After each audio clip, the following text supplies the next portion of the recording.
Morning, everybody. Buenos dias. How are you feeling this morning? Hopefully you woke up well rested and you are enjoying some quiet yin time, just being present, being here and now, focusing on your breath, noticing the world waking up around you for the cycle of a new day and the cycle of a weekend. We're on day 164 of the year today. And according to 365 Tao by Deng Tao, the word on day 164 is censorship. Will be interesting to see what this little book of wisdom has to say for us on that topic of censorship. So grab your book, grab your journal and something to write with.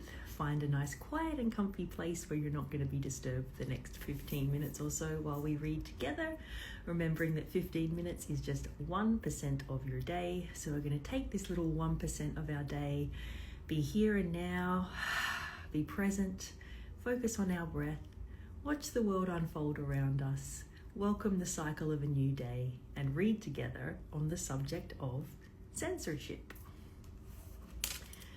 Emperors uphold censorship, but extreme repression leads to extreme reaction. Individualists believe in freedom, but extreme expression leads to extreme reaction. The emperors of China and Rome punished any expression that displeased them, whether it was dissent, unpleasant news, or a portrait that disgusted them.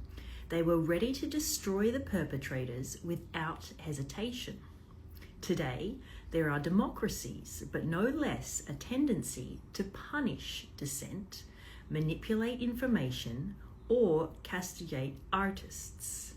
Does this sound familiar with what's going on in the world right now? It seems very poignant. We're talking here about, emperors in ancient China and ancient Rome, but the same things are still happening, even in the face of, as it says here, democracy. Those in power should be careful. Push the people too far, and they will rebel. Artists from early on have tried to push the limits of their expression. Driven by the desire to create, they have sought to strike down every boundary. But as long as they do this in a social setting, they should not outpace their audiences.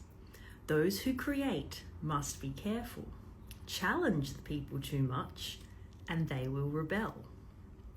So there are two extremes: the desires of the powerful, who feel that censorship is just a tool, and the tendencies of the creative, who feel that they should have no limits to their freedom. Those who follow Tao avoid these extremes. They avoid becoming the ruler, for such a position is fraught with danger, hypocrisy, and disappointment. Neither will they become the grandstanding artist. To arouse others is likewise dangerous.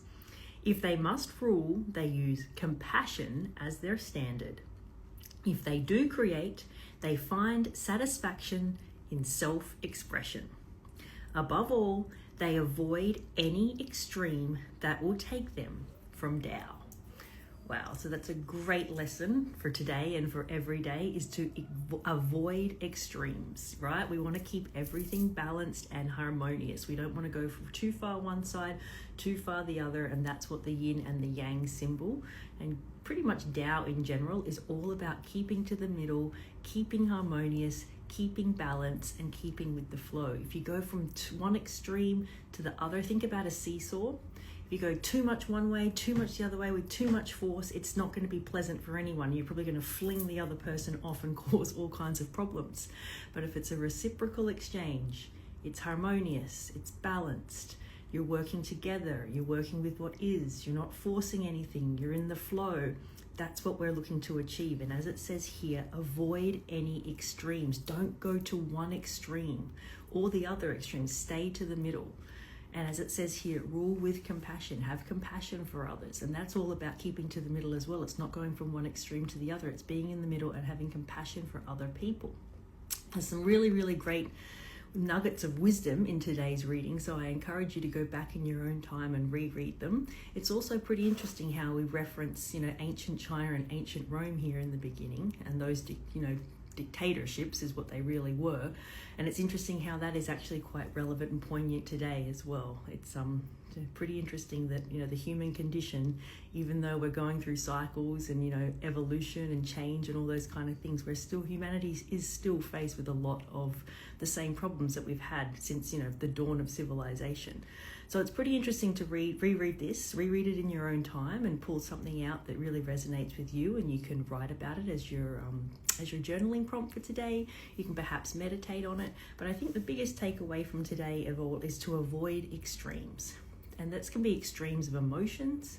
You know, if you find yourself about to get really angry about something, stop before you get to the extreme and stay to the middle.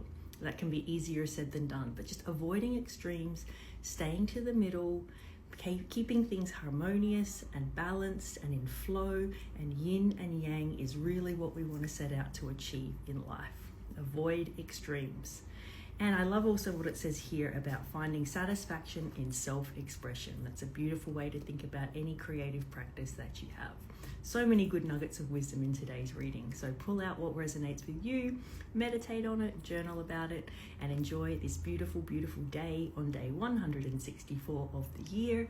Thank you so much for being here, and I will check in with you tomorrow. Bye.